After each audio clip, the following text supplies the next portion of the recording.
pelo momento de tristeza, seja o que for o seu fardo, Jesus está no barco da tua vida.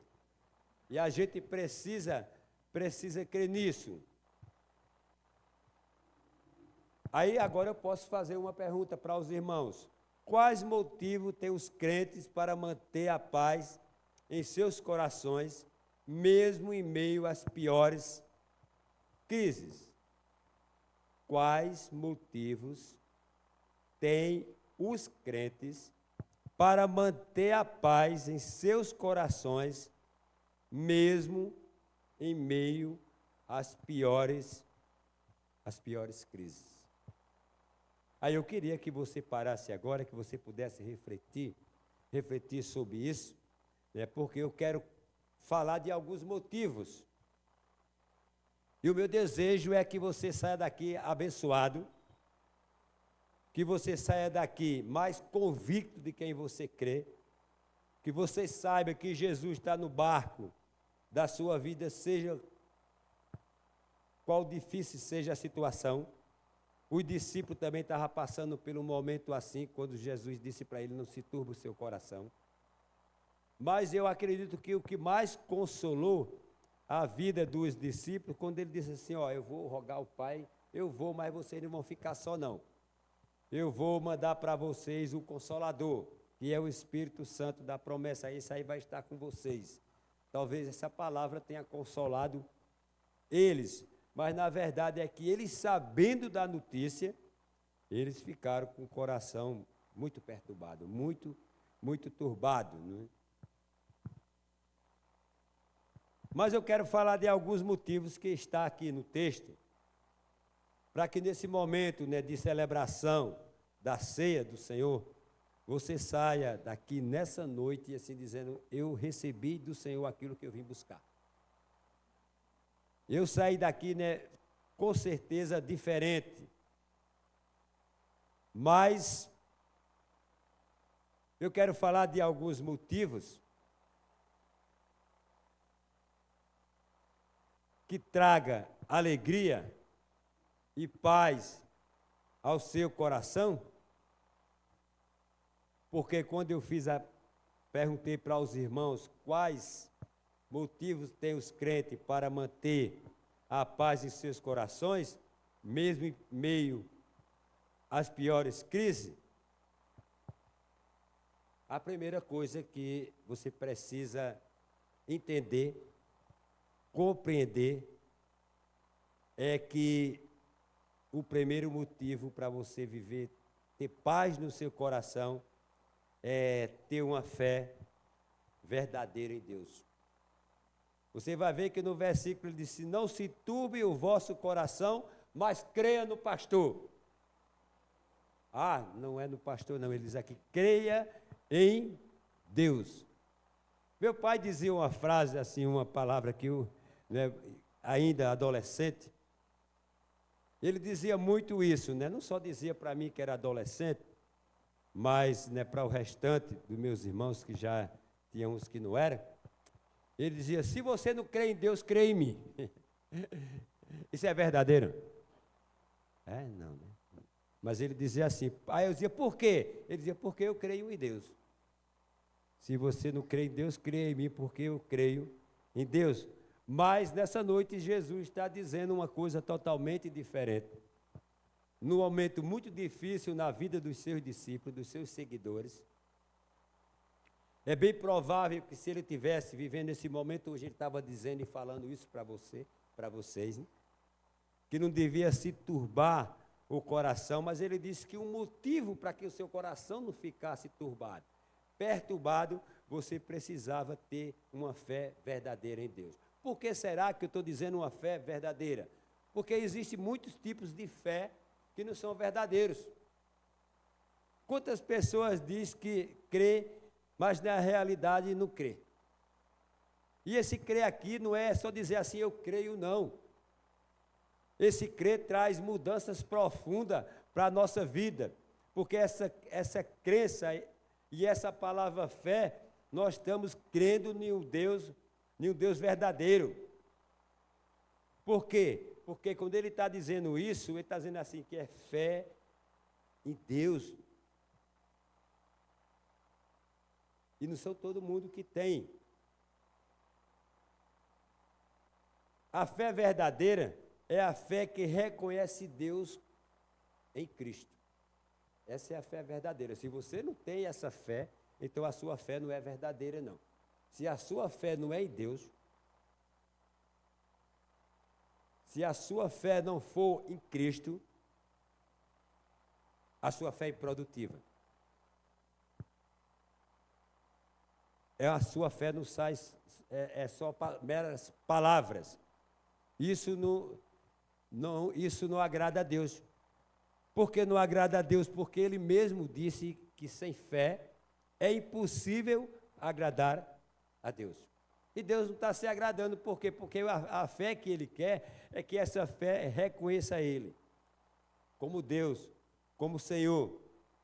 Por isso que Ele disse, credes em Deus e credes também em mim. Foi Jesus que disse, devemos crer em Deus nas piores horas de nossa vida. A fé em Cristo não é o remorso, não é remorso. Por isso que Jesus estava dizendo que precisava crer em Deus, mas também Ele disse que precisava crer também em mim, crer nele. Nós estudamos aqui com o pessoal que faz teologia, essa semana foi sábado, sexta-feira foi a última lição, para que eles fizessem a prova. Então, a matéria que estudamos foi, na sua aula final, foi sobre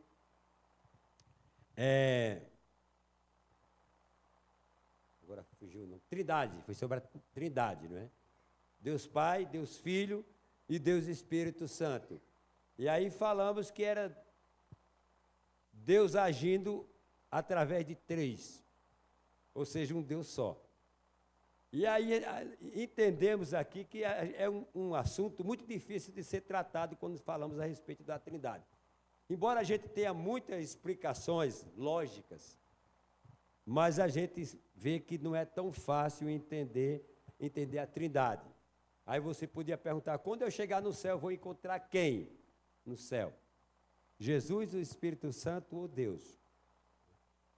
Aí eu não quero deixar que vocês saiam daqui confusos, porque não é tão fácil compreender ou entender a respeito de um Deus trino, um Deus que se move através de três pessoas, mas eu queria que você entendesse que essa fé verdadeira tem que estar centralizada em Cristo, em Deus. Por isso que ele estava dizendo isso para os discípulos num momento muito difícil da vida dos discípulos. Pode ser que você não esteja nem vivendo um momento assim. E eu louvo a Deus se você não estiver passando por um momento assim de perturbações, de angústia, né? Por um momento depressivo, por um momento de ansiedade. Eu louvo a Deus se você não estiver passando por isso. Mas se você estiver passando por um momento assim, não é momento para preocupação. Os discípulos também estavam passando por um momento muito difícil, né? E mais difícil estava passando Jesus, né?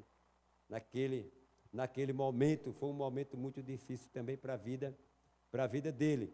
Mas foi ele que disse para os discípulos que não devia se perturbar, precisava somente crer.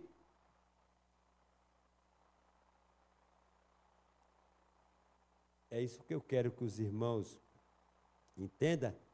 E Jesus disse que no mundo a gente passaria por muitos momentos assim, por aflições. Mas a palavra que ele disse que todas as vezes que eu passei por momentos assim, que consolou o meu coração, e eu sei que consola o seu também, é a palavra que ele disse, tenha bom ânimo. Mas aí talvez surja outra pergunta, porque eu também fazia, mas Senhor, como é que eu posso ter bom ânimo passando por um momento tão difícil como esse? Como é que o Senhor diz na sua palavra que eu tenho que ter bom ânimo? Como é que Tiago disse, tenha bom gozo quando você estiver passando por várias provações, por várias dificuldades, você precisa passar por elas com alegria. Lázaro dizia, vou passando pela prova, dando glória a Deus. Mas quando a prova chega, será que a gente tornamos prático isso? Será que no momento da dor, do constrangimento, você realmente crê que Deus vai mudar aquela situação? Será que quando você está no beco sem saída, quando você está atravessando o deserto da vida, você realmente crê que Deus vai tirar você dessa situação? O discípulo passava um momento muito difícil, mas Jesus disse para ele que precisava crer em Deus e também nele. Irmãos, a Bíblia, ela é a palavra de Deus. Ela tem mensagens maravilhosas de consolo, de conforto para a vida da gente. Mas se você não crê no que você está ouvindo nessa noite, é bem possível que no momento de dor você desista. Ou pense em desistir, ou não tenha ânimo para se levantar, né? Para se levantar. Essa semana passada, domingo, segunda e terça, eu passei 3 dias, muito difícil. Eu estava com muita gripe mesmo, sentindo dor em todo canto, não é? Que você pensar, eu estava sentindo dor. Mas eu disse, você está pensando que eu vou ficar em casa, é? Você está pensando que eu vou ficar aqui deitado ou sentado, chorumingando ou chorando? De jeito nenhum, eu vou orar e sair. E hoje já estou 99% melhor. 99% melhor. Mas se entregar nunca, jamais. Eu vou deixar que uma gripe, por maior que ela seja, ela me derrube. Porque eu creio naquilo que eu estou pregando. Eu preciso viver aquilo que Deus tem ministrado ao meu coração e espero que os irmãos pensem assim. Não é que a gente nunca vai adoecer, não. Nunca vai ter dor de cabeça. Nunca vai ter ansiedade. Mas a palavra de Deus traz motivo suficiente para não vivermos uma vida depressiva, para não vivermos em ansiedade.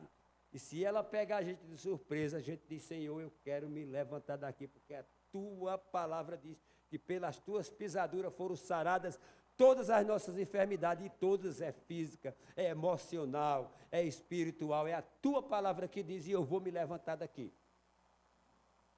Irmãos, é assim que a gente tem que agir. Porque momentos difíceis virão, a gente falou sobre isso aqui nessa manhã, quando fizemos a leitura de Atos, no capítulo 8, do verso de 1 a 4, quando falamos de perseguição, quando vem a perseguição. Né? E usando esse texto, eu falei pelo menos de 3 coisas ali, não é? Que eu disse que poderia ter botado todas 3 grandes, em vez de grande dispersão ou evangelização. Porque ali os discípulos estavam passando por um momento muito difícil. Ali Estevão tinha sido apedrejado, tinha sido morto. E veio uma grande perseguição da igreja, por isso eu usei a palavra grande. Mas também eu disse que o outro grande poderia ser uma grande dispersão, ou seja, todos os crentes corriam para todos os lugares, mas não com medo. Aonde eles chegavam, eles evangelizavam. Aonde eles chegavam, eles pregavam. Aonde ele chegava, ele ministrava. Aonde ele chegava, ele falava de Jesus. E isso aí se tornou uma grande evangelização.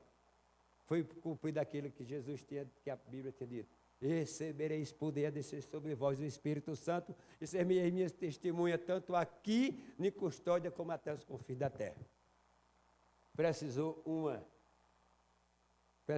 a morte, de um mártir como Estevão, precisou de uma dispersão para tirar os crentes da área de conforto, para que eles pudessem evangelizar. Mas eles não desistiam. Por isso Jesus estava dizendo aqui para seus discípulos, creia em Deus, mas creia também em mim. E essa crença aqui, ela precisa ser verdadeira, e ela só é verdadeira se essa fé reconhecer Deus no meio das crises. Saber que Deus está presente em todas as situações da vida da gente. Os discípulos, foi isso que Jesus estava dizendo para eles. Para que vocês estão desanimados? Porque vocês estão tristes? Porque vocês estão angustiados? Por que vocês estão com o coração turbado? Creia em Deus, mas creia também em mim. Esse foi o primeiro motivo. Mas o segundo, eu acredito que esse segundo consolou a vida dos discípulos. Aí ele disse aqui, ó, na casa do meu pai há muitas moradas, ou seja, o nosso lugar não é aqui. Aí eu não sei se eu já contei para os irmãos aqui, mas alguns irmãos sabem que eu contei muitas vezes na escola dominical, de um missionário e sua esposa que passou muito tempo na Índia. Passou muito tempo mesmo e ele retornava, né, para a sua casa, para o seu lar, para a sua cidade, para o seu país. E quando ele chegou no aeroporto, estava uma grande festa, né? Uma grande festa. E ele disse para a esposa, achou aquilo maravilhoso. Mas quando disseram que a festa não era para ele, nem para a esposa, disseram que era para um político que vinha saindo do avião, aquilo deixou aquele missionário muito triste. Porque não houve reconhecimento nenhum de todos os anos que ele passou, né? Dificuldade, ele e a esposa evangelizando fora do país.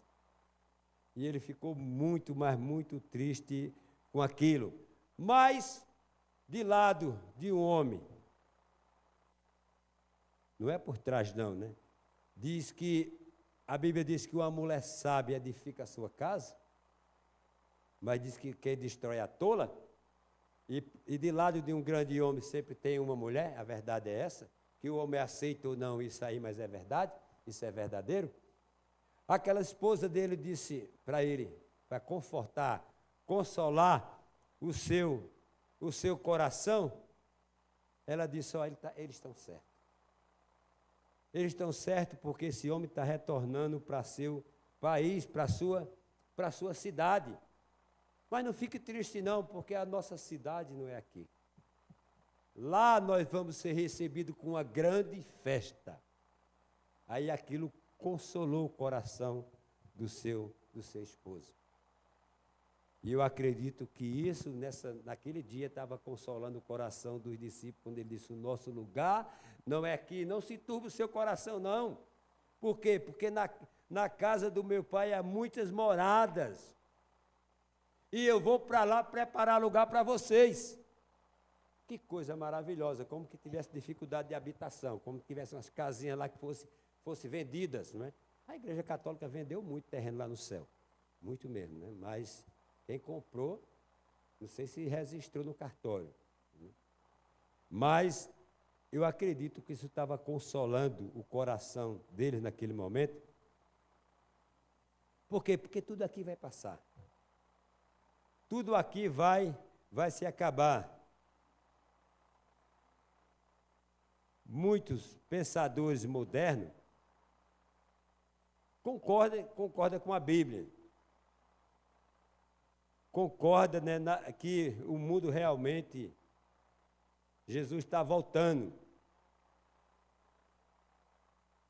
Mas eu quero dizer para você nessa noite que você não tem motivo nenhum para estar com o coração perturbado, não. Não tem, sabe por quê? Porque aqui não é o seu lugar. Não tem, porque tudo isso aqui é passageiro. Ninguém sabe aqui o dia de amanhã. Por isso não temos motivo não, irmãos. Ele estava dizendo isso para os discípulos, você não tem motivo para estar assim não. É porque eu vou, mas vocês não vão ficar sozinhos não. Eu vou preparar lugar para vocês. Para quê? Para que onde eu estiver, vocês também estejam comigo. Eu espero que isso conforte o seu coração, que o seu lugar não é aqui.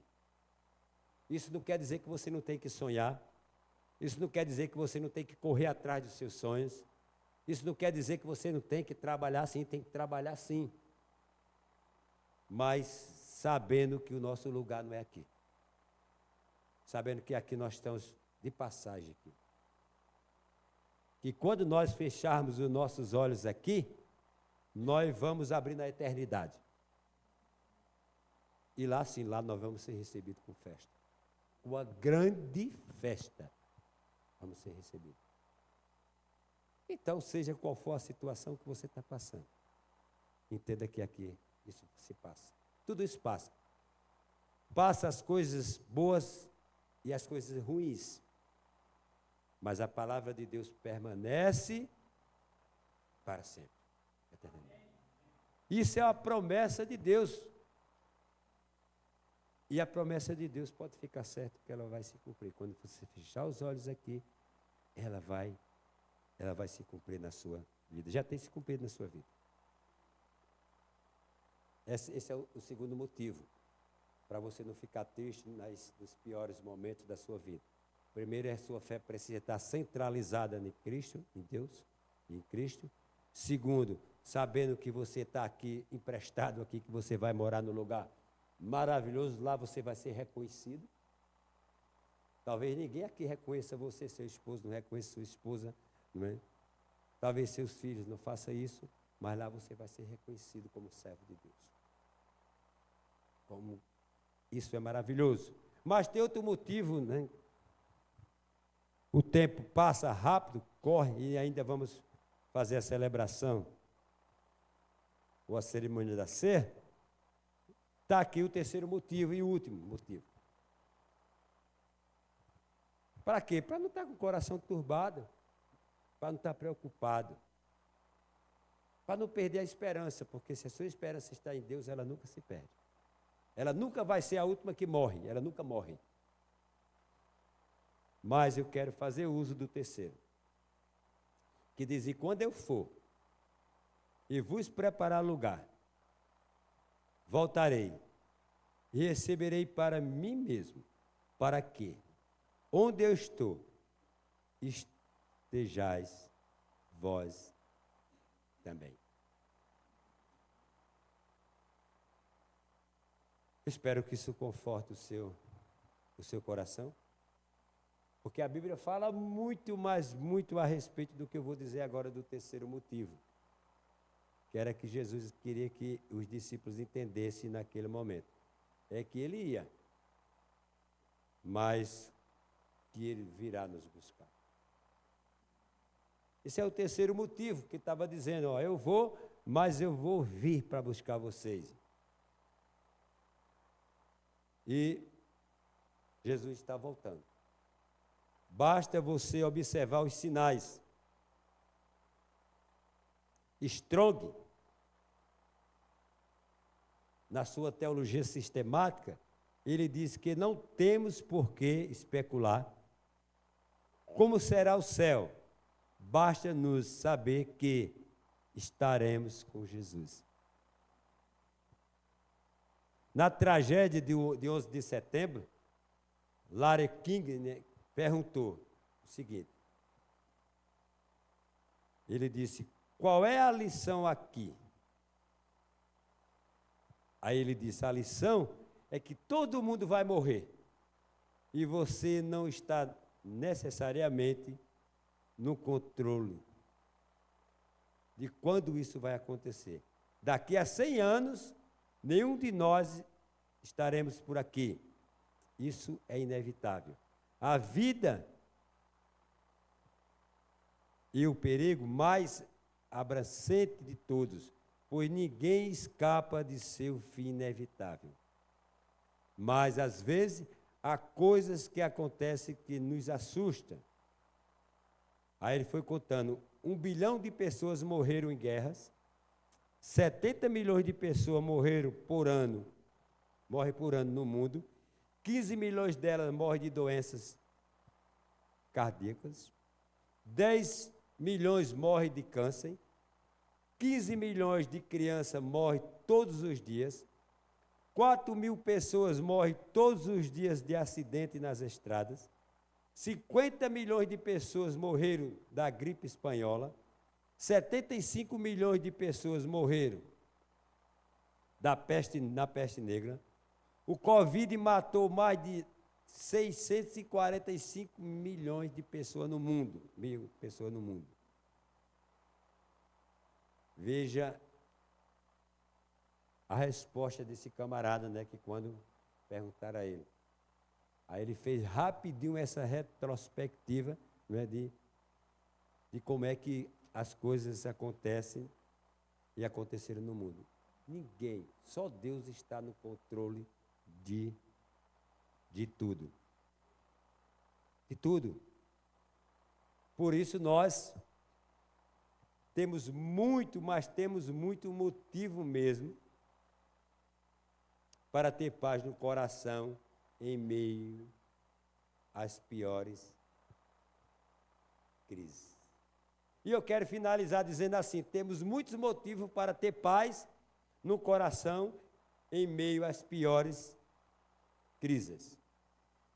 Irmãos, que Deus traga essa certeza ao nosso coração, que precisamos ter a fé verdadeira, centralizada em Deus e na pessoa de Jesus Cristo, não é? Temos que reconhecer, trazer ao nosso entendimento que o nosso lugar não é aqui. E a terceira verdade de tudo isso é que Jesus virá nos buscar. Ele vem nos buscar. Não sei quando. Não preciso especular isso, que ninguém sabe. O dia nem a hora. Mas ele prometeu. Ele prometeu e ele vai vir. E para a tristeza da gente, muita gente vai ficar. Muita gente que jogou futebol com você, muita gente que estudou com você, muita gente que estava próximo de você, muitas pessoas que eram amigos seus e nossos, né? Muitos vão ficar. Porque não crê nisso, porque não acredita nisso. Mas você pode evitar isso. Pode evitar que ele fique. Né? Fale para ele, Jesus. Diga a ele que Jesus, não só diga que Jesus ama ele, não.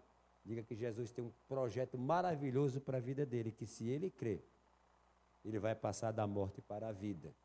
Diga isso enquanto há tempo, porque se Jesus viesse daqui a 5 minutos, será que você tinha tempo para fazer isso? Daqui a 4 minutos, você tinha tempo para avisar a sua família?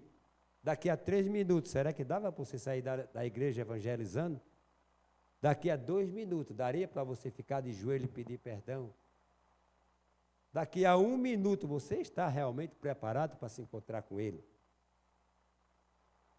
Eu queria que a gente saísse daqui pensando seriamente naquilo que nós ouvimos nessa noite. Porque se é a palavra de Deus, isso vai acontecer.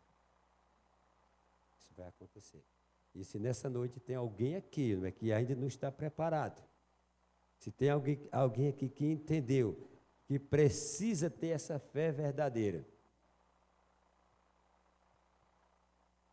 se tem alguém aqui nessa noite que precisa tomar a decisão, porque nunca tomou a decisão por Cristo, para que isso também seja verdadeiro na sua vida, eu queria convidar você para vir aqui à frente. Isso não é brincadeira, não. Isso é a verdade. Tudo isso que eu falei aqui é verdade. Mas quem é que Jesus vem buscar? Aquele que nasceu de novo, aquele que entregou a vida a Ele. São essas pessoas que Ele vem buscar. E se você está aqui nessa noite e você nunca tomou a sua decisão, não deixe para amanhã, não. Amanhã pode ser muito tarde, né? E você perdeu a oportunidade de ouro para tomar uma decisão. Tem alguém aqui assim nessa noite que quer tomar essa decisão? Eu queria pedir para você vir aqui à frente que eu quero orar por você.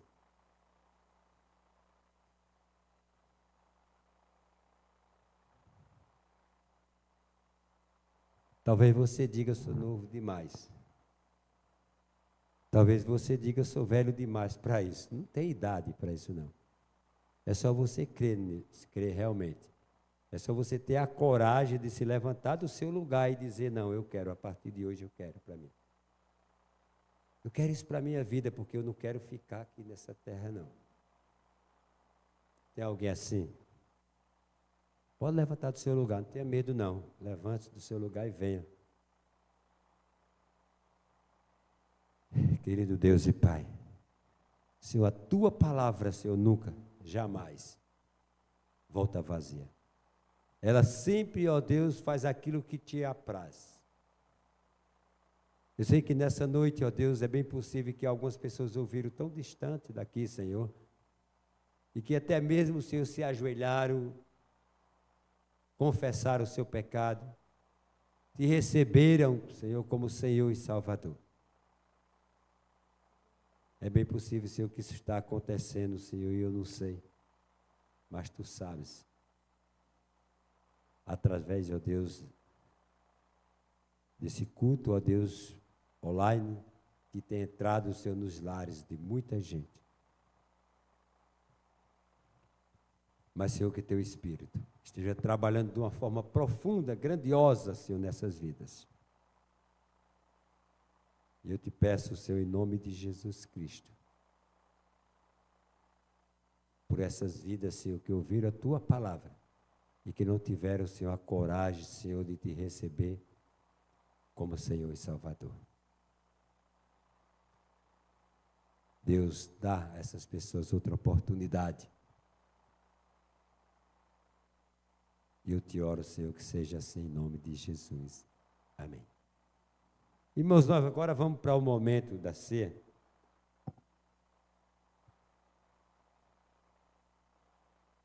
E eu quero convidar para fazer a entrega da ceia nessa noite a irmã Andressa e a irmã Neide Mansidão. Pedir que elas venham aqui à frente, né, para uma entregar o pão e outra entregar o vinho. Enquanto o irmão Arnaldo, né, canta, a irmã Neide pode entregar o pão, né, que é o primeiro elemento que vai ser entregue. Então, se você ainda não participa, né, desse momento, e você está pensando, né, em se batizar, então procure o pastor, procure a irmã Neres, dê o seu nome, né, para a gente pensar no seu batismo. Não só é no aniversário da igreja que fazemos isso, não é?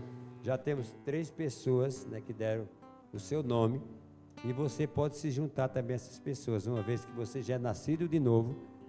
Se você participa da escola dominical, não precisa você fazer discipulado. Se você não participa da escola dominical, né, a gente tem um discipulado para vocês, algumas lições básicas para você entender. E os que participam também para você entender o que é ceia e o que é batismo, por que você está fazendo isso, não é? Porque você está se batizando. Uma vez que você pode dizer, não, eu já fui batizado quando era criança, não é? Não. A gente precisa descer as águas, porque o batismo é por imersão. Foi esse que Jesus se batizou e é esse que nós batizamos aqui, tá certo? Se você já é batizado e faz parte de outra igreja, fazia parte de outra igreja e hoje está aqui, não precisa você se batizar de novo, não. Você pode, se uma vez que você está em comunhão com a igreja, você pode, né, participar da ceia. Se você está visitando também e é de outra denominação, né, e está em comunhão também com a sua igreja, você pode participar da ceia também. Então a ceia, não é?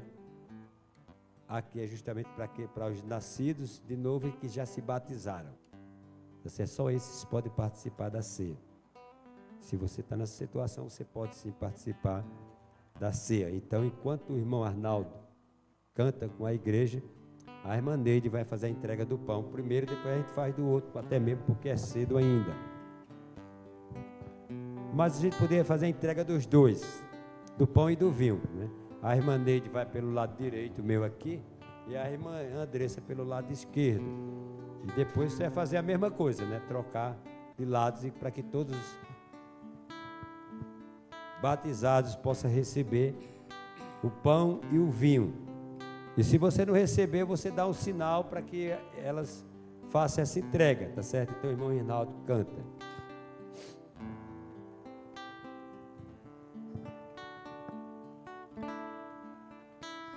Eu ando com meu Deus na rua. Quando chego em casa, Ele está comigo.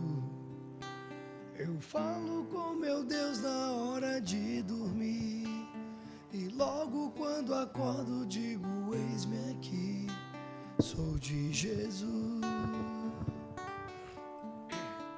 Mesmo atarefado, sempre estou ligado. Eu não abro mão da presença no partir do pão, em cada comunhão. Graças por tudo, sou de Jesus. Eu não posso,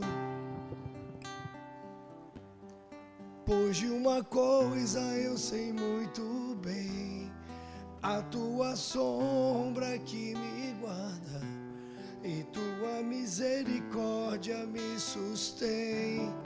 Eu não posso te deixar, pois de uma coisa eu sei muito bem: a tua sombra que me guarda e tua misericórdia que me sustém.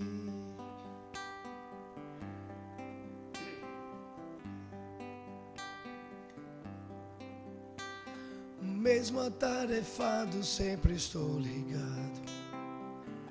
Eu não abro mão da presença no partir do pão, em cada comunhão.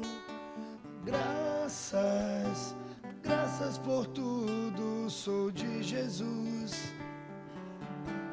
Eu não posso te deixar, pois de uma coisa eu sei muito bem: a tua sombra que me guarda e tua misericórdia me sustém. Eu não posso te, pois de uma coisa eu sei muito bem: a tua sombra que me guarda e tua misericórdia que me sustém.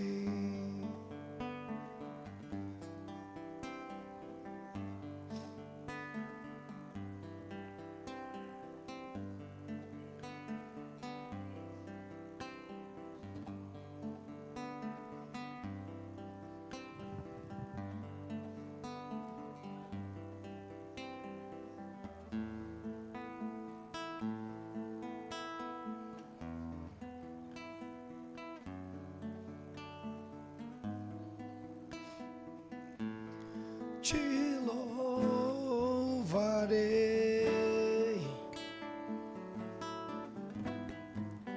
não importam as se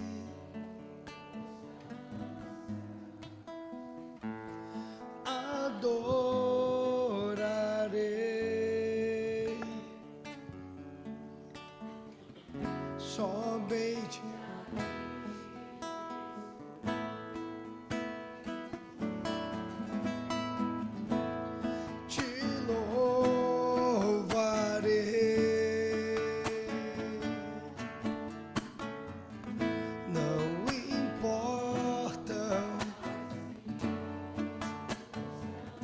Adorarei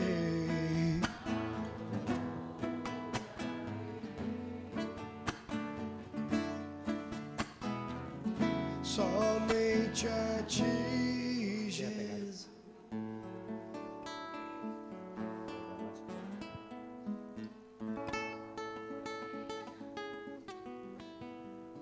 Eu não sei, tem uns copinhos aqui, mas os de reserva não estão aqui.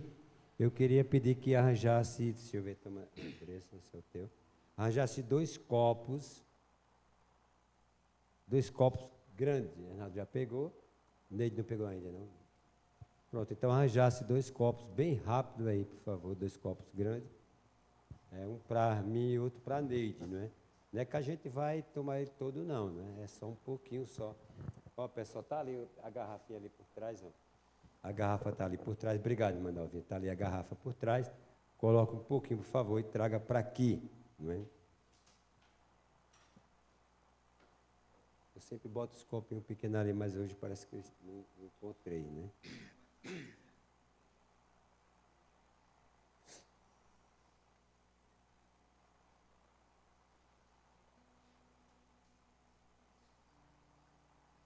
Pessoal, vamos lá, como é que essa coisa?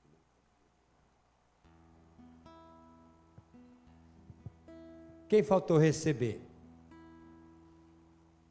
Ninguém faltou receber. Ninguém faltou. A palavra do Senhor diz assim, né? O irmão sabe que eu sempre faço a leitura em Coríntios, né? Mas hoje eu vou fazer lá em Mateus, capítulo 25, versos 26, que fala também a respeito da ceia. Enquanto comia, tomou Jesus o pão e abençoando o partiu, né? Não era um pãozinho desse tamanho, não, era um pão grande. Né? E aí ele foi partiu. Isso aqui, se eu partir, já não fica muita coisa, não é? E deu aos seus discípulos, dizendo: tomai, comei, isto é o meu corpo. Primeiro ele partiu o pão, abençoou e partiu e deu aos discípulos. Mandou eles fazer o quê? Comer. Comendo. Claro que a ceia era diferente da nossa, né?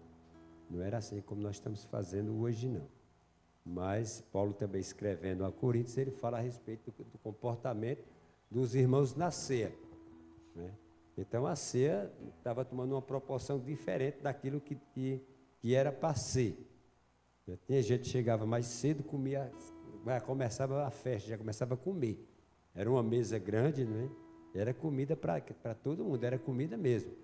Aí pronto, aí foi diminuindo, hoje só é só o pão e o vinho, né? Mas a gente podia estar com uma mesa aqui até lá no final, para que os irmãos, né, pudessem se deliciar no momento da ceia. Mas o rico chegava primeiro e comia a comida dos pobres. Deixava os outros irmãozinhos sem nada, não é? Então aí foi adaptando, aí terminou assim, agora um pedacinho de pão e um cálicezinho de vinho. E aí Jesus disse, enquanto comia, tomou Jesus o pão, o abençoando, partiu e deu aos seus discípulos. Tá certo? Depois de uma oração feita pela irmã Rubenilda, nós vamos comer o primeiro elemento, que é o pão. Ah, está podendo, a irmã não está podendo, né? Então deixa eu ver quem é que vai fazer essa oração. Não, a irmã Neide está ali, a irmã Andréia. Depois da oração, então, você pode comer o pão, tá certo?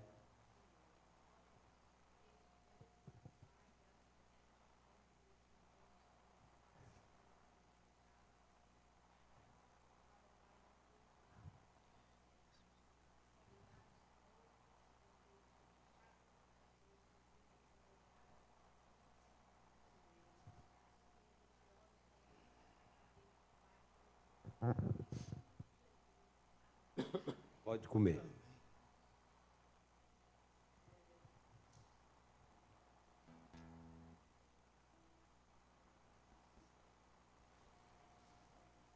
No versículo seguinte, diz assim: tomou o cálice, aqui, né, aqui é um copo, né, mas poderia ser um cálice, e tendo dado graça, o deu aos discípulos, dizendo: bebei dele todos. É bem provável que não tenha sido um bocado de copinho, nem um copo, assim, um cálice, e aquele cálice ia sendo distribuído e cada um ia tomando um gole. O texto abre um espaço para isso, né? Tomou o cálice, tendo dado graça, deu aos discípulos, dizendo: bebei dele todos, porque isto é o meu sangue, o sangue da nova aliança, derramado em favor de muitos para a remissão de pecados. Depois da oração, você pode, né, tomar o vinho, que é o segundo elemento da ceia. Não precisa eu fazer uma exposição, porque os irmãos eu sempre faço. Os irmãos sabem que estava falando a respeito do sacrifício de Jesus, né? De tudo o que ia acontecer com ele, mas ele disse que era o seu sangue, né, que foi derramado. É isso? Foi por causa de tudo isso que nós estamos aqui. Oremos. Querido Deus e Pai, a Tua palavra, Senhor, que é viva e eficaz, a Tua palavra, Senhor, que é fiel e verdadeira. Ó Deus, Tu, Senhor, na Tua palavra, Senhor, deixasse essas duas ordenanças, que era a ceia e o batismo. E agora, Senhor, uma vez batizados, nós estamos participando desse outro momento aqui, Senhor. que é maravilhoso, gratificante, que não é somente um memorial, ele não serve somente como lembrete, Senhor. Mas ele serve também, Senhor, ó Deus, para pensarmos, para refletirmos como é que anda a nossa vida, Senhor, diante de Ti. Porque Paulo, quando fala a respeito da ceia, ele diz que deve o homem examinar a si mesmo. E eu te peço, Deus, que nessa noite isso tenha chegado ao nosso entendimento, à nossa compreensão. E queremos, Jesus, te agradecer pelo teu sacrifício na cruz. Por isso nós estamos aqui nessa noite. Amém. Todos devem beber.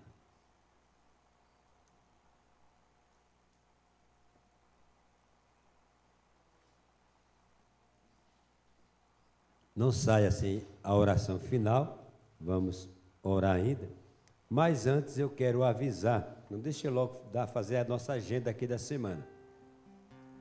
Na terça-feira a gente tem culto de oração aqui na igreja. Esse culto de oração é para todos os irmãos que quiserem participar.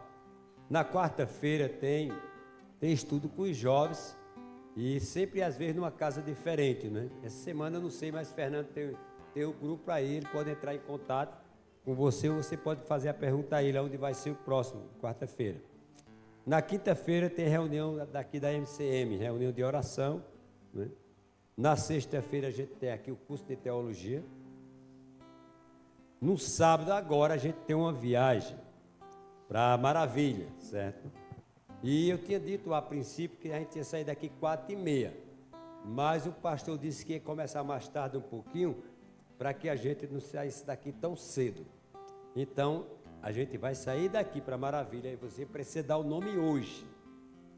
Por quê? Porque tem outras igrejas interessadas, né?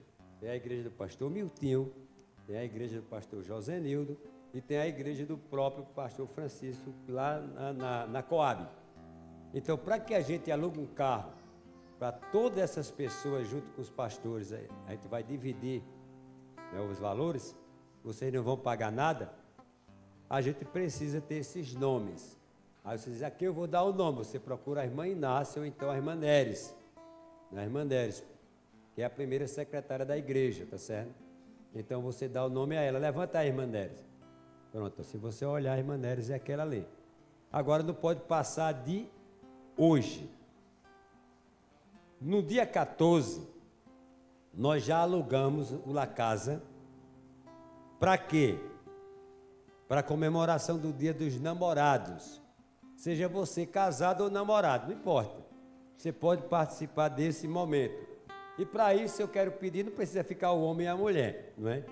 A mulher pode ficar aqui, que vai ter uma reunião bem breve para apresentar o cardápio, não é? Um cardápio só, certo? E aí o preço é menor.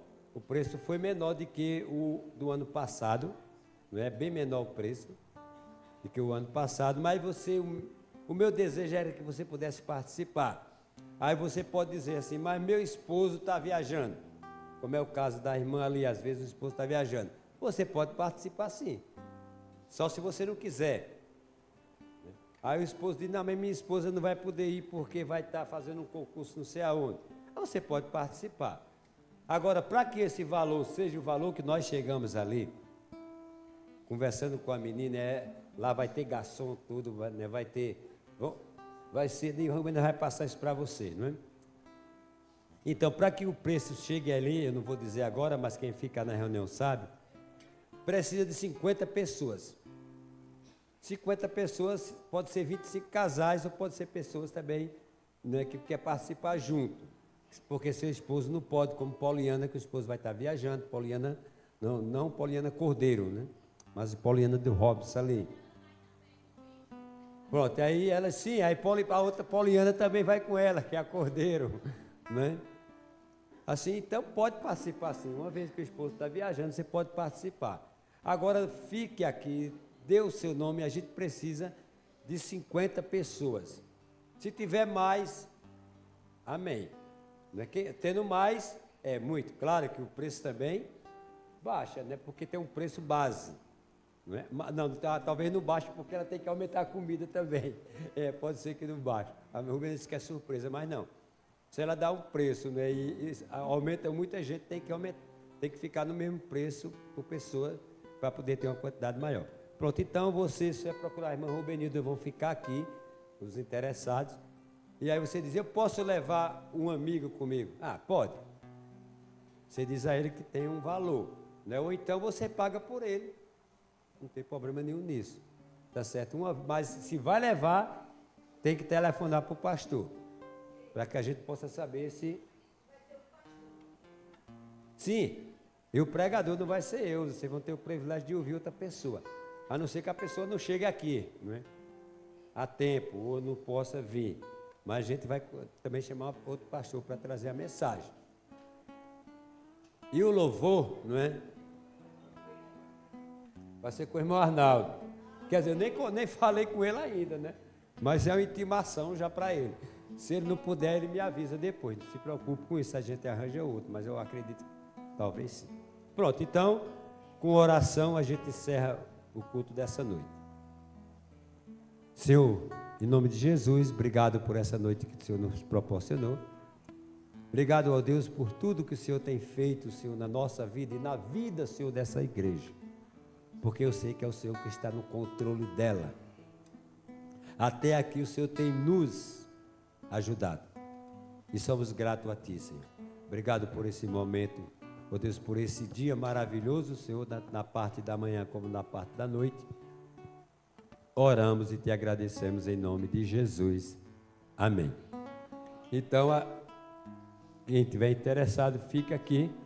A irmã Andréia e a irmã Poliana, que é sempre que coordena junto com o irmão Vando e Robson. Então pode ficar a irmã Poliana e a irmã Andréia. Se os homens não quiserem, pode ir lá lanchar. Lanchar não, tem o que ali? Sim, a cantina de missões hoje é chocolate quente. E o que mais? E outra coisa. E torta de frango. Só não é grátis.